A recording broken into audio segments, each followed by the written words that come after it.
Hello guys, welcome once again to Think Tank TV, my people. Wonder shall never end. Wonder shall never end in this country called Nigeria.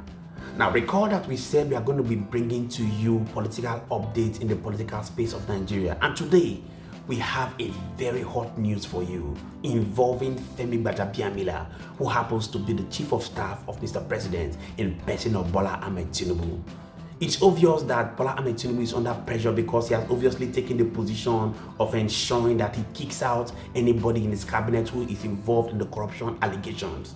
This time around, it is his chief of staff who is the former House of Representatives Speaker in person of Femi Gbajabiamila. Now, how did this whole thing start?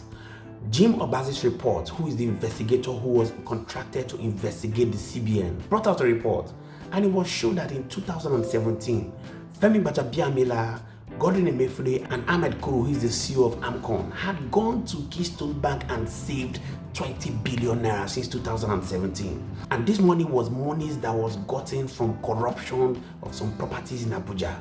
Now, during the exit of President Buhari, they used that money as a base to get a loan of 25 billion naira from Keystone Bank.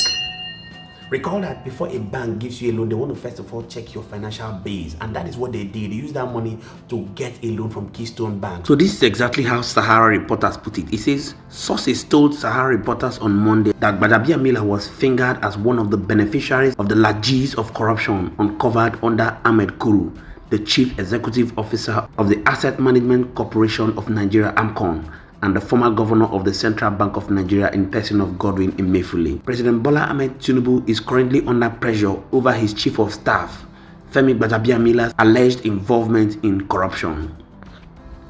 He says the special investigator Jim Obazi's report exposed how Gbajabiamila benefited from Ahmed Kuru's largesse of Ikoyi properties from his days as Speaker of the House of Representatives, according to top sources in the presidency.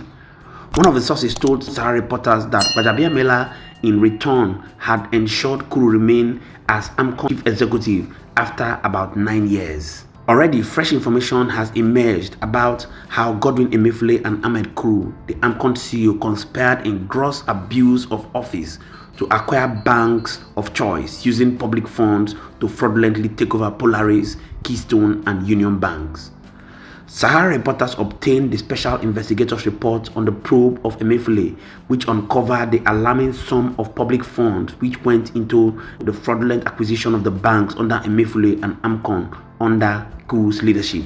Investigation by the special investigator exposed how the 25 billion government fund was round-tripped from Heritage Bank to Access Bank and ended in GT Bank, where it was purportedly transferred to AMCON CBN as payment for the acquisition of Keystone Bank by the River Bank Sigma Gulf Consortium. Efforts to reach Gbajabiamila and Kuru failed as they did not answer their calls or reply to the text messages sent to their mobile lines. Now, report has it that the bank was bought with a company called Sigma Gulf Consortium, and they used a person by name Umaru Modibo as their crony. You know, when government officials want to buy a government asset, they'll go ahead and publish it. Sometimes they publish it, sometimes they don't publish it, but most of the times they don't publish it. And when they don't publish it, they have an intention.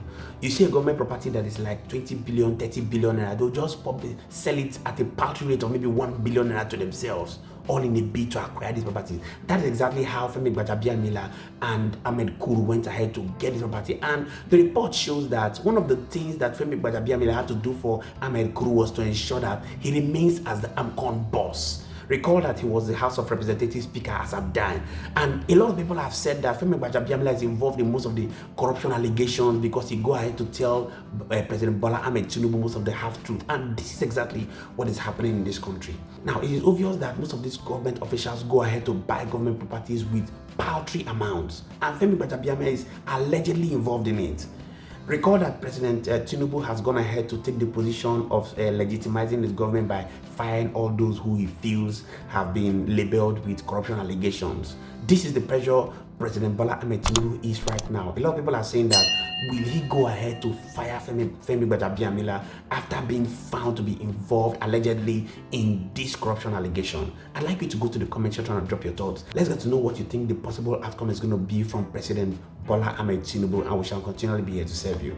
Thank you so much to all our viewers and returning subscribers, so do not take it lightly. My name again is Moses, and this is Think Tank TV. See you on our next video. Bye for now.